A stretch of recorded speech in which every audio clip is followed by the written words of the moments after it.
Hello, this is TechMan88, and I wanted to show you my the way that I built Comet107's quarry to actually start this this terracotta quarry project that I've been working on. So I'll show that next.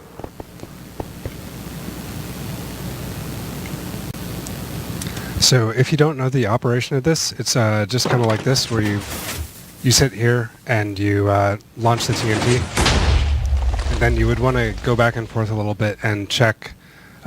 Mainly what you're looking out for is water, because if water comes through, it's not going to successfully mine anymore. Then you can get part of this machine stuck on a piece of stone or something. So the building of the machine probably took me about an hour or so, but then running this has probably taken me about 3 hours so far. And yeah, I actually just ran into this lake here. And that's why this part is taking so long. But like typically I didn't really run into that sort of stuff. I chose this biome so that there wasn't a whole lot of rivers running through it.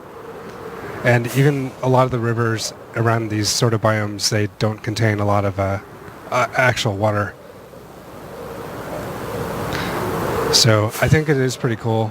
I haven't seen one of these quarries at this level, just because usually people are using these for diamonds or something at the bottom of the world. So anyway, next I'll go through the process of actually building it, because I don't think there's a really good tutorial for this. It's a little bit of a challenge to build, but I'll show that. So the first thing I did is I built this 3D quarry from Comet107, and this is just to put the main quarry in, the main tunnel bore in. And I really like this design. I really like doing it with this method because it gives a nice flat floor, as opposed to like digging out by hand would take a very long time. Because what I was doing is a 25 wide by, just a 25 wide area and about 80 or maybe 90 long. I can't remember. So yeah, it's a very, very large area. It might not look that big, but it's absolutely huge.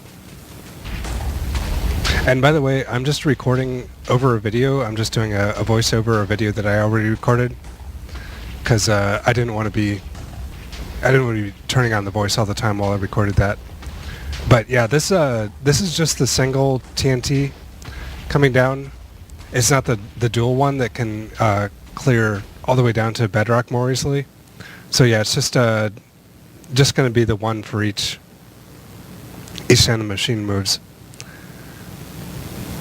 And I'll have a link to this in the description. And I built this using Litematica, so that was nice. And right here is getting near the end. And I think I just left this machine up here so I can always continue this thing later. But in fact, I think I built this a little bit too high in retrospect. You see down there's a couple layers of stone that I went into. So I think I went into about 3 layers of stone, and I wish I'd gone down a little bit deeper. But I'll show you why a little bit later. And here I'm just positioning the schematic, or the Litematic, in the right spot. And I actually built this pretty low. I actually built it so that it would actually collide. So like, yeah, you see the slimes right next to the redstone here. They would collide with the ground.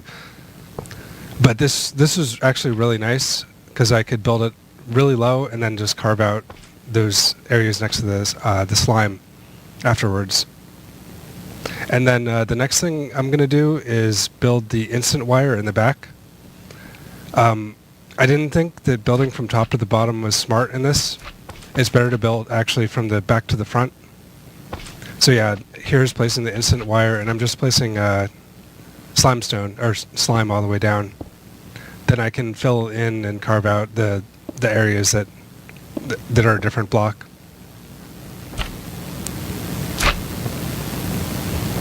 And also, good thing about building this instant wire first is because it's what actually launches the TNT. So you want to make sure this is right before you actually start the next parts, in my opinion.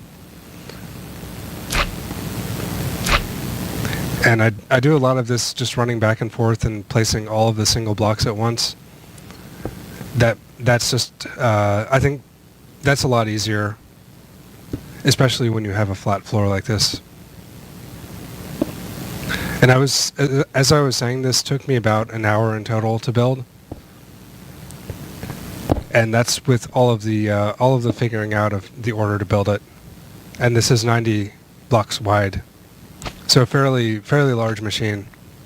And I just built it straight the same as Comet107's design. It just seemed about the proper width. And here's continuing building that instant wire. And yeah, you'll notice that these pistons all extend because there's a redstone block, quasi-connectivity powering them. Or bud powering, if you want to say it like that.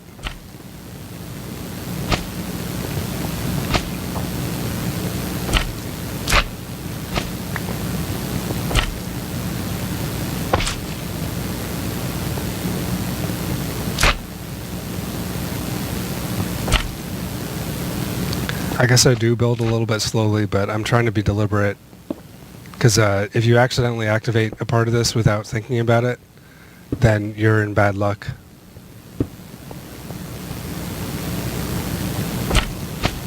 Like this observer here, gotta be careful that it's not actually going to power anything when you place it.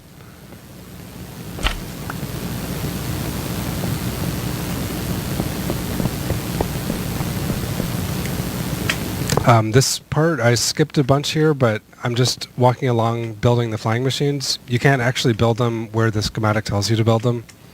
You have to build them over a little bit, then push them in. And I just use a flying machine to do this. And this is just something I saw on Comet107's video.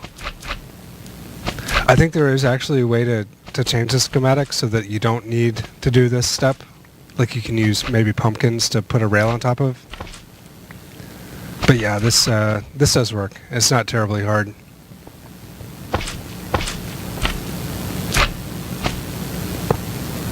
Building one of the more annoying sections here, but the fact that you're on flat ground and it's pretty low to the ground, actually the perfect level, just makes this part pretty easy.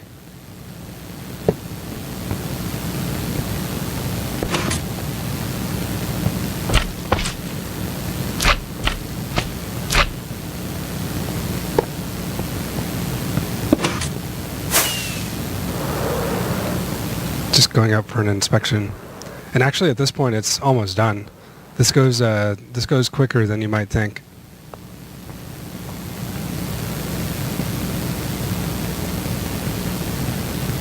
So yeah, also reason to do it back to front is so that you can more easily push these in with a flying machine.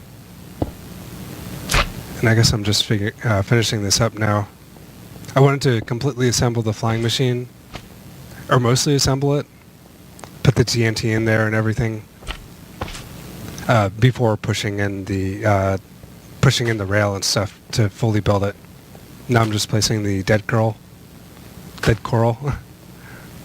which you need in 1.13. You don't need this in 1.12. Placing down the carts.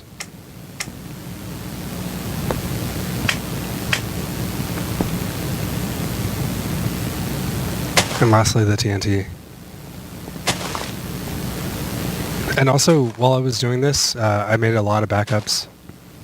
So I probably had about 10 backups, progress updates as I was doing this, just in case I screwed something up.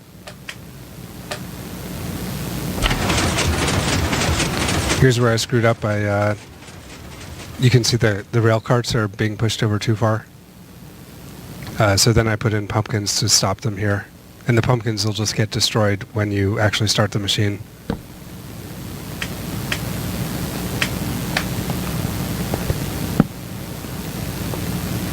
So now for real, this should work.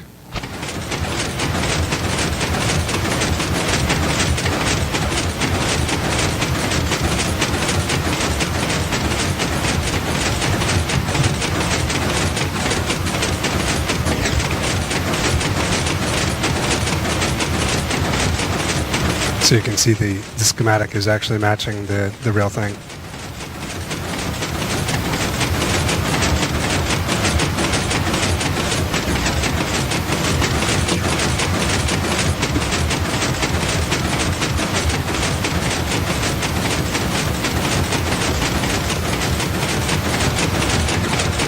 So this part would be fairly hard if you built the entire schematic, like all these pieces pushing out there. So there, that's done. Then just building some of the last pieces of the launcher mechanism.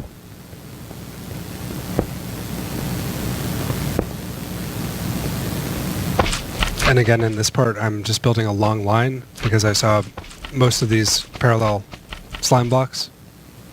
And then, yeah, just filling the stuff around them, carving out the slime blocks that aren't needed, and, yeah, doing the rest of it.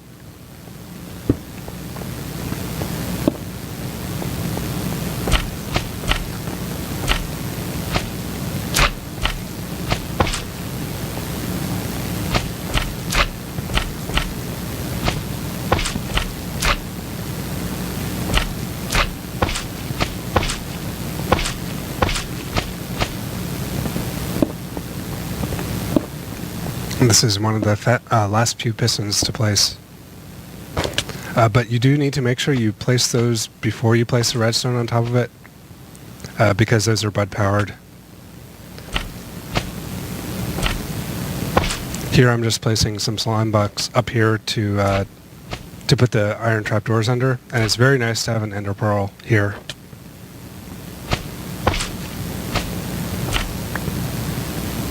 And here I'm just trying to align them with the schematic because Litematica, even though it doesn't matter what orientation these are in, I still like to have it not show up red.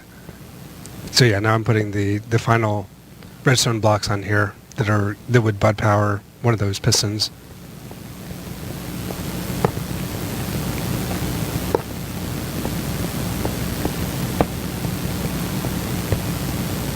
And now I'm just carving out the space for the slime block to go through, because otherwise that would attach to all that stone, and it would stop the machine.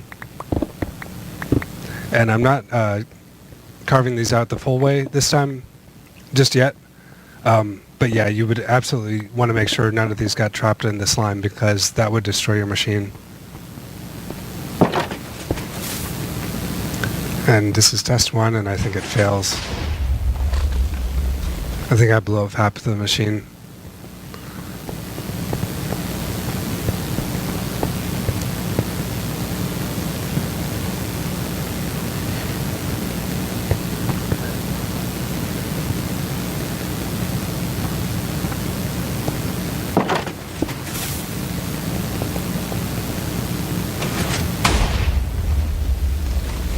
Yeah, so at this point it looks all good.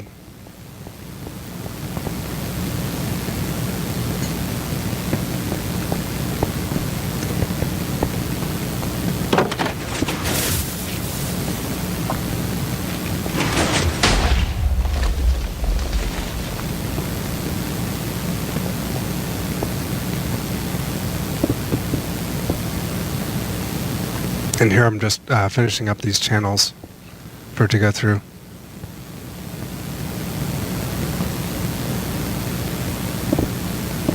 And also, as I said before, I built this a little bit higher than I probably should have for the purposes of this terracotta quarry. Because when I was running this, I was blasting through a lot of actual terracotta, sometimes up to like 5 or 6 layers. And that's a lot more than I wanted to blow up. That's just kind of wasted.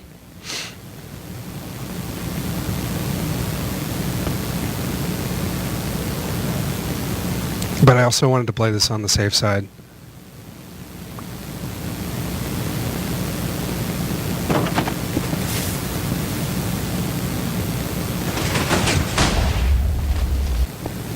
Alright, so I hope this was a helpful tutorial.